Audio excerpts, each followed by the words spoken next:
세 번째 주제로 이제 집단소송법의 도입과 상법에 규정된 징벌적 손해배상제에 대해서 살펴볼 텐데요. 변호사님, 집단소송이라는 거는 그냥 여러 명이 소송을 하는 건데 현대에서는 내가 이렇게 차를 타고 가다가 엔진이 뻥 터질 수도 있고 대량 소비가 발생하기 때문에 또 이게 대량 피해로 물건에 하자가 있으면 대량 피해로 이루어지잖아요. 그러면은 그 중에 일부가 받은 판결의 효력을 전부에 대해서 미치게 하는 집단 소송은 필요한 법이 아니냐 이런 얘기가 계속 나왔었거든요. 어떻게 생각하세요? 저는 뭐 개인적으로 집단 소송에 대해서 부정적이진 않습니다. 네. 그러니까 이 뭐 집단 소송은 전 세계적으로 놓고 보면 입법 내적으로도 미국식의 소위 말 옵트아웃 소송도 있고, 뭐 스칸디나비아나 뭐 유럽식의 소송도 있고, 뭐 심지어 브라질도 있고, 일본도 있어요. 일본 그리고 유럽에서도 EU 지침에서 이 경쟁법 분야하고 소비자 보호 분야는 집단 소송을 도입하라고 이렇게 지침을 내기도 했고요. 혹시 법이 통과가 되면 수임을 많이 하실 것 같으니까 뭐 그러신 건 아니죠? 뭐 수임은 사실은 집단 소송은 변호사한테는 굉장히 부담스러운 소송입니다. 그러니까 집단 소송은 사실 뭐 변호사 입장에서는 대형 폼은 원고 대리를 거의 못하는 소송이고요. 왜냐하면 대개 다 대규모 집단 큰 회사들이기 때문에. 그러니까 어차피 회사 대리밖에 못하고 주로 이제 원고 대리는 너무 또 작은 데는 못해요. 왜냐하면 이게 굉장히 품이 많이 들어가거든요. 그리고 지면은 잘못하면은 거의 다 뭐 실제 우리나라에서는 10,000원씩 내고 소송을 하는 구조라 그래가지고 나중에 10,000원 받아서 뭐 이겨서 승공보수로 보통 받아가는 거라 그래서 뭐 사실 그런 점에서는 별 그게 없기 때문에 사실은 집단 소송이 활성화되느냐 안 되느냐 핵심적인 키는 실제로는 말씀하신 것처럼 사실은 변호사의 인센티브가 있긴 합니다.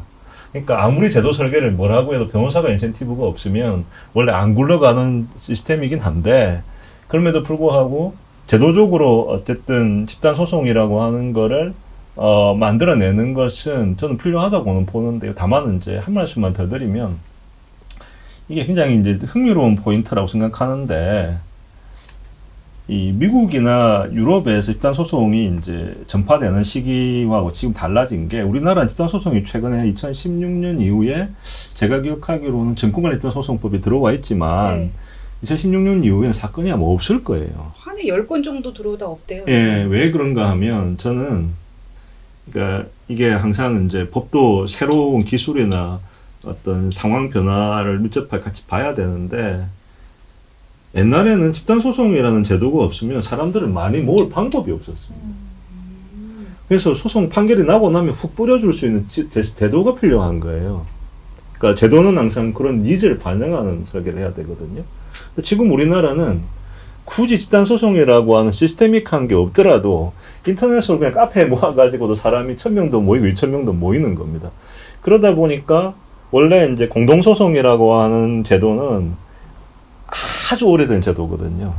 아주 오래 묵은 제도인데 장아찌 같은 건데 우리나라는 그 장아찌를 한국형으로 IT 기술과 접목을 시켜서 이 새로운 K푸드로 발전시킨 거예요. 그러다 보니까 이게 사실은 별수 임세가 현실적으로는 적어요. 그러면 사실 결국은 어떤 이야기가 되냐면 집단 소송과 관련된 논의도 이게 이런 어떤 이제 이 전체적인 그림을 보고 말씀을 좀 드려야 될 것 같아서 이 말씀 먼저 드리는 건데 실제 집단 소송은 제도가 들어와도 어떤 기능을 하게 될 거냐면 아까 말씀한 대표 소송 비슷한 역할이 될 거예요. 이게 무슨 말인가 하면 어떤 것은 사람들이 착각하면 안 되는 게 들어왔는데 활용도가 0이라고 해서 가치가 없는 게 아닙니다. 그럼 그것도 마찬가지 통계를 잡을 때 뭐냐면 아까 통계를 잡아버리니까 집단 소송 예를 들면 2010년 이후에 2020년 이후에 집단 소송이 들어왔는데 2025년까지 한 건도 없더라. 그럼 이건 제도 설계가 잘못했다. 어쨌든 누가 이렇게 했냐 이렇게 말하면 안 된다는 거예요. 왜냐하면 어떤 거는 존재 자체가 의미가 있어요. 마치 저희가 이건 비교 적절할지 모르겠는데 그 동물의 왕국에 보면은 사자가 숫사자는 맨날 놀고 있거든요. 맨날 암사자가 사냥을 해와요. 그러면 저 숫사자는 뭐지? 아주 유즈리스한 쓸모없는 건가? 아니에요. 근데 진짜 원스 있는 블루문으로 가끔 이렇게 누가 다른 숫사자 공격을 할 때가 있어요. 그런 역할인 거예요. 이게 말하자면 숫사자 같은 거죠. 네. 그 이제 교수님도 이제 집단 소송제에 대해서는 같은 입장이신 것 같아요. 제가 지금 이렇게 분위기를 보니까. 그러니까 기본적으로 소비자니까요. 소비자 입장에서는 사실 특별히 그리고 이제 우리가 공분을 일으키는 사건들이 몇 개가 있었잖아요. 네, 뭐 가습기 살균제. 예, 그러다 보니까 사실 저는 근데 이제 그런 부분에 있어서 이제 소송의 형태를 뭐를 허용하고 이런 이슈도 이슈지만 결국은 잘못이 누구에게 있다라고 하는 걸 누가 증명할 것이냐라고 하는 부분이 훨씬 더 테크니컬리 중요하지 않나. 그러니까 그걸 또 명확하게 그러니까 뭐 소를 제기하는 쪽에서 그거를 증명해야 된다라고 하면 그건 하지 말자랑 다름이 없다라고 생각을 하기 때문에 이것에 제조사든 하여튼 그 소가 걸린 입장에서 그들이 정말 아무 잘못도 하지 않았는데 이거는 정말 그냥 불운의 산물이다라고 하는 거를 증명할 책임이 누가 있느냐라고 하는 이슈가 훨씬 더 명확하게 중요하지 않을까. 아, 그게 증거의 구조적 편제 부분인데 이번에 집단소송법에 들어가 있더라고요. 여기 제가 찾아봤는데 기업이 자료 요구에 응하지 않는 경우에는 원고 주장을 진실이라고 추정할 수 있게 했거든요. 정당한 이유 없이 제출하지 않는 경우. 그것 때문에라도 사실은 집단소송 요번 개정안을 찬성할 저는 이유가 충분하다라고 생각을 해요. 그러니까 그런 부분 때문에 우리가 뭐 다른 케이스긴 전혀 다른 맥락이긴 하지만 의료사고라든지 그런 부분에 있어서도 가장 소비자 입장에서 억울하고 답답한 부분이 그런 부분이잖아요. 그리고 사실 설계가 그렇게 되어 있으면 분명 비헤이비어의 차이를 가져올 수밖에 없거든요. 행위를 하는 사람들 입장에서는 그 가능성과 부담. 물론 뭐 지금 사실 많은 의사분들이 그것 때문에 그럼에도 불구하고 의료소송 때문에 아무것도 못하겠다라는 말씀들을 하시긴 하지만 그래도 또 소비자 입장에서 보면은 그거는 진짜 전혀 다른 이슈죠. 그러니까 뭐 의료 사고도 그렇지만 대부분의 제조물 책임과 관련된 부분에 있어서는 우리 보고 뭘 증명하고 하지 말란 소리지. 그러니까 자료 청구만으로 충분하지 않을 수 있어요. 그래서 사실 자료를 받아서 또 못 주겠어요. 그럼 제3자의 전문가를 그러니까 저기를 해서 도움을 받고 그래야 되는데 사실 엄청난 비용이 야기될 수도 있는 부분이고 그래서 그게 이제 집단 소송이라고 하는 이제 말 그대로 클래스 액션이어야 가능할 만한 그 비용을 감당할 수 있을 만한 그래서 이게 그렇게 짝으로 들어온 게 아닌가라는 생각이 드는데 사실은 예 충분히 소비자 입장에서 다시 한번 소비자 입장에서 보면은 그것 때문에라도 찬성할 만한 근거가 충분하지 않을까라는 생각이 들죠. 그러면 비슷하게 이제 징벌적 손해배상제는 상법에 도입이 됐거든요. 원래 우리나라에서는 손해배상 액수가 사실 되게 짜요. 이게 뭐 길 가던 사람이 누군가의 100% 고의로 이렇게 사망을 하더라도 몇 억 못 받거든요. 근데 만약에 이 사람이 한 가정의 생계를 책임지는 가장이었다면 유족들은 정말 그거 가지고는 못 사는 그런 금액인데 이번에 징벌적 손해배상제가 들어갔단 말이에요.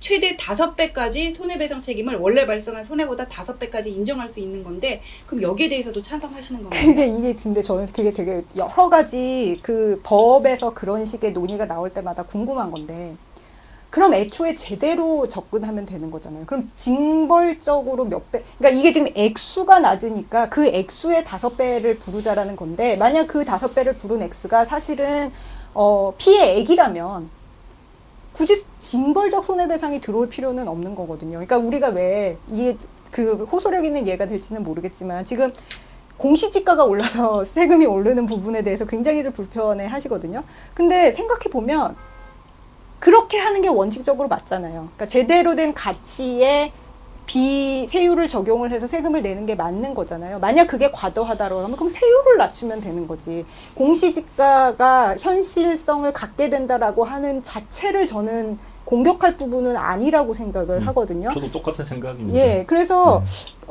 사실 그러니까 잘못했다라고 하는 부분에 대해서 예를 들어서 위자료 같은 게 청구될 수는 있을 것 같아요. 그렇지만 애초에 제대로 된 손해 산정이 됐다라고 한다면 이런 이슈가 제기가 되지 않았을 거라는 생각을 해볼 때, 그죠? 그러니까 피해액만큼 보전이 된다라고 한다면 이에 대한 그런 그 사회적 불만이 그렇게 높아지지 않았을 거라는 생각을 해볼 때 이 접근이 그러면 그냥 결과적으로 숫자만 그러면은 맞추면 되는 거냐라고 하는 것에 대해서 저는 오히려 법학자가 아니어서 이게 맞나 실질적으로? 저도 사실 똑같은 생각인 게 개인적으로 5배 반대합니다. 왜 그런가 하면 뭐 5배, 10배 이렇게 이야기하는 게 반대하는 게 기본적으로 그 미국에서 3배니 뭐 아니면 퓨니티브 데미지 같은 것들은 첫 번째는 미국은 형사처벌 대신에 손해배상으로 벌을 주는 나라예요. 우리는 근데 손해배상으로 벌 주면 안 된다고 민법에 써 있는 나라예요. 왜냐하면 생각해 보시면 저는 그 말이 맞아요. 왜 그런 게 맞냐면 사고라고 하는 우연한 사정으로 해서 내가 그 전보다 더 돈이 많아지면 안 되잖아요. 그 말은 무슨 말이냐면 법경제학 쪽은 사고를 유발하라는 이야기가 되잖아요. 근데 지금 그러면 그러니까 그게 우리나라 법체계가 저는 틀리지 않았어요. 두 번째, 그럼 도대체 지금 문제라고 생각하는 게 뭐지? 왜 문제라고 보지 않지? 민 교수님 말씀하신 대로인 거예요. 분명히 이것보다 클 것 같은데 너무 작아 보이는 거예요. 그럼 다 공감대가 있거든요. 왜 그럼 그런 일이 생기지? 소송을 실제로 해보면 증거가 안 나오는 거예요. 입증이 안 돼. 입증이 왜 안 되냐? 그 부분에 대해서 저희가 오히려 여기도 마찬가지인데 아까 민 교수님 말씀하신 것처럼 이게 정확하게 어디가 아픈지를 봐야 되는데 열나니까 그냥 대증요법으로 열 내리면 안 되거든요.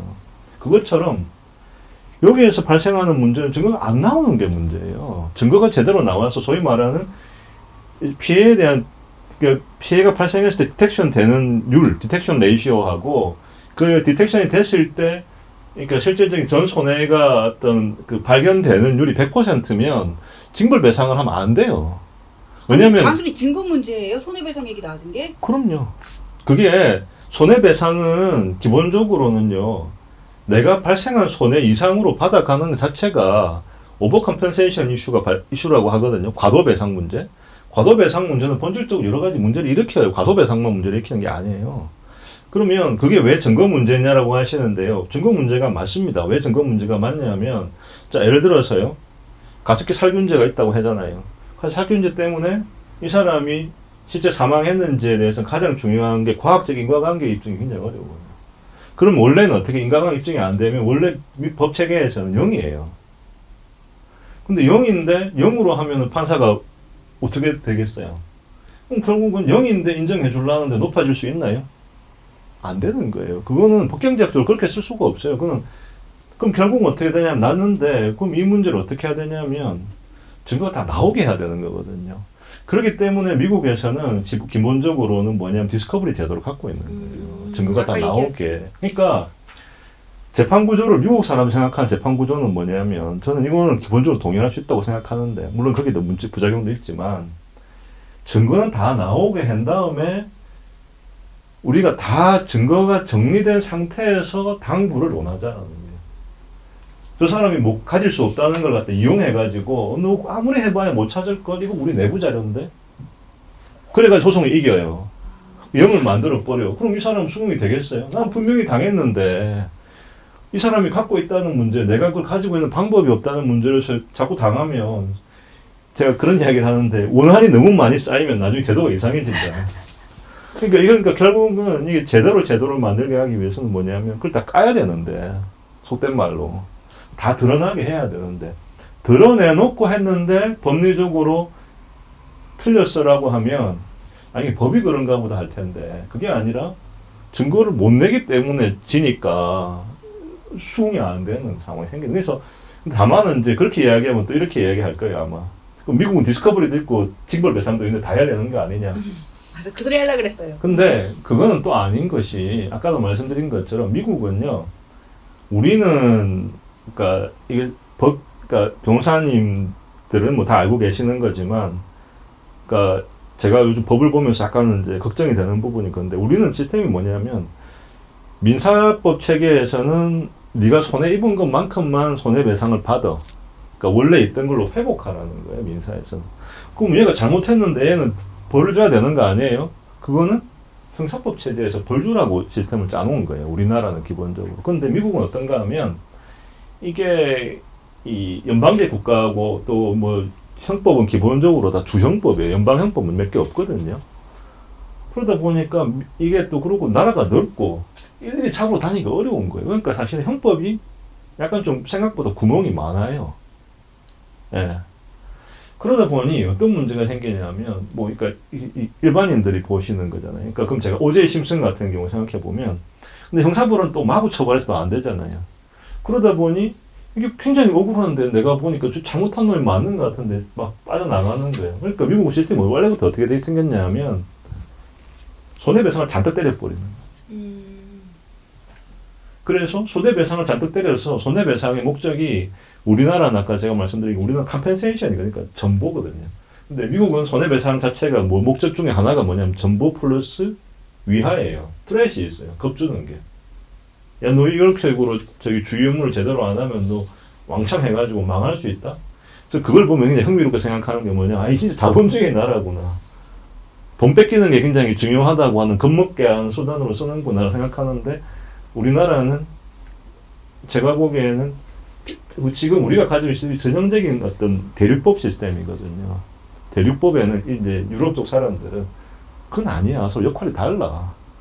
그렇기 때문에 미국 거를 가져오는 데 있어서 저희가 가져와도 될 거는 제가 보기에 증거를 이렇게 수면 위에 올리게 하는 시스템은 우리나라에 가져와도 문제가 없어요. 왜냐하면 손해를 입은 것만큼 증거를 다 내놓고 판단을 받을 수 있으니까 승복을 시킬 수가 있죠, 국민을. 저는 그러니까 기업들에서도 사실은 이 부분에 대해서 막 반대를 하고 하는 거에 대해서 일면 아까 말씀처럼 뭔가 이상하다고 생각하는 부분이 일면 있어요. 그건 잘못된 게 맞아요. 집단 소송도 하고 막 이렇게 막 5배 배상해라고 하고 막 이거는 제가 보기에는 안 맞아요. 법리적으로 안 맞아요. 근데 그렇다고 해서 또 그러면 무조건 다 반대해가지고 그러면 증거 없이 지금처럼 만약에 계속 판단을 받고 싶다 그러면 그것도 곤란하다는 거예요. 왜냐하면 아까 말씀드린 그 원한이 쌓여요. 네. 근데 이제 법경제학적으로 조금 더 보충을 하자면 결국 이게 사실은 전보라는 말씀을 하셨는데 저는 그 단어가 좀 어렵기는 하지만 어쨌든 그 손해를 본 부분에 대해서 배상을 해줘야 되는 부분이 분명히 한 가지가 있고 법이라는 게 또 그 범죄 행위를 못하도록 하는 예방적인 역할을 해야 되는 거잖아요. 그러면 이제 그거를 짤 때 결국 이 범죄로부터의 편익이 있고 범죄로부터의 비용이 있을 때 결국 나라가 할 수 있는 일은 이 비용 부분을 이렇게 설계를 하는 부분이거든요. 그러면 이 비용 부분을 어떻게 설계하냐? 걸릴 확률, 걸렸을 때 처벌받는 정도란 말이죠. 그러니까 지금 미국 제도 같은 경우는 사실 뭐 나라도 많고 건수도 많고 그러다 보니까 걸릴 확률이 상대적으로 낮은 것을 고려를 해서 처벌 정도를 높여서 이 균형을 맞추고자 하는 시스템이라고 이해를 할 수가 있고 사실은 맞는 방향은 그렇게 되는 경우에 굉장히 범죄자 행위의 왜곡이 발생할 수가 있어요. 왜냐하면 걸리지 않게끔 예를 들어서 굉장히 불행한 일이지만 성폭력 정도로 끝날 수 있는 게 살인으로 이어질 수도 있는 거거든요. 만약에 처벌을 굉장히 처벌 수준을 높여놓는다라고 한다면. 그래서 그래서 이 밸런스가 굉장히 중요한 게 그래서 언뜻 밸런스가 처벌을 높여서 밸런스를 맞춰놓은 것처럼 보이지만 사실은 걸릴 확률을 충분히 높여놓지 않으면 그래서 얘만 이렇게 높다라고 한다면 처벌 정도만 높아진다라고 한다면 범죄가 훨씬 더 간교해지고 간악해질 수 있는 확률이 높아진다라는 거죠. 그래서 말씀드린 보험도 그렇거든요. 보험도 1호부터 이익을 볼 수 없도록 돼 있어요. 보험 사고를 통해서. 그게 굉장히 대전제거든요. 내가 손해를 본 만큼만 돼야지 만약에 그렇지 않다라면 사실 보험 사기라고 하는 것도 그거잖아요. 보험료 조금 내놓고서는 초장에 사고 치는 게 대부분인 거거든요. 그러니까 그러지 못하게끔 하는 게 굉장히 중요한 원칙이란 말이죠. 그러니까 저는 계속 말씀드렸지만 이거를 이제 손해액을 어떻게 산정하느냐라고 하는 부분, 그래서 증거가 충분히 나와서 정말 원한이 쌓이지 않게끔 그 충분히 될 수 있도록 하는 것이 중요한 문제지, 그런 메커니즘을 설계하는 게 중요한 문제지, 이거는 지금 조금, 만약에 이걸 이렇게 묶어놓은 상태에서 법만 5배까지 가능하다라고 한다면 얘가 현실화될 가능성은 전혀 없어져요. 왜냐면 얘가 현실화되는 순간에 5배까지 하면은 너무 기하급수적으로 진짜 천문학적은 아니고 기하급수적은 아니고 천문학적인 액수가 나와버릴 수도 있기 때문에 오히려 글쎄 저는 판사는 한 번도 해본 적이 없습니다만 판사 입장에서 보면 겁나는 거죠. 이거 이렇게 되면은 안 되는데, 그러니까 이 가능성을 막아버려요. 얘가 현실화될 수 있는 가능성을. 그래서 저는 기본적으로 소비자 입장에서 증거도 그 증거를 이 원인을 밝히는 책임이 오히려 제조물을 만드는 그러니까 제 편한 용어로 따지면 그쪽에 있어야 되고 집단 소송도 있으면 좋겠다라고 생각하는 쪽이지만 징벌적 손해배상은 제가 말씀드린 이유 때문에 그거는 맞는 방향인지 잘 모르겠다라는 생각이 드는 거죠. 지금 두 분 말씀하시는 걸 종합해 보니까는 이 징벌적 손해배상제가 최대 5배까지잖아요. 근데 이게 증거의 어떤 편제 문제로 팩트 정리가 제대로 안 되면은 실제로 5배까지라고 규정은 돼 있었지만은 이게 사문화될 가능성도 있을 것 같아요. 그래서 징벌적 손해배상제에 대한 논의도 좀 더 우리가 숙고한 다음에 결정을 내려야 되는 것이 아닌가 싶습니다. 저 사실 오늘 시간을 통해서 이게 저도 궁금해가지고 두 분을 모셨는데 이게 100%다 입력이 되고 정리가 된 건 아니라서 나중에 유튜브를 보면서 저도 찾아보고 공부를 해야 될 것 같아요. 그런데 오늘 이게 제가 방송을 하면서 느낀 거를 한마디로 정리를 하면은 모르면 조용히 하자. 아니 지금 이 공정경제 3법 관련해가지고는 너무나 많은 사람들이 공정해야 되고 재벌을 개혁해야 된다 그러면서 다양한 논거들을 얘기를 하고 있어요. 제가 그 논거들을 쭉 찾아봤는데 지금 얘기하시는 거 들어보고 어떤 전문가의 판단 그 다음에 다른 나라의 입법 내 들어보면은 우리가 그렇게 이거를 단선적으로 결정할 문제만은 아닌 것 같거든요. 공정경제 3법은 선악의 문제가 아니라 앞으로 우리나라를 어떻게 이끌어가느냐에 있어서 상당히 중요한 문제입니다. 우리 다 같이 공부하고 나서 그때 다시 공론의 장에 나와서 토론하는 게 맞겠습니다. 그럼 안녕! 같이 해보자.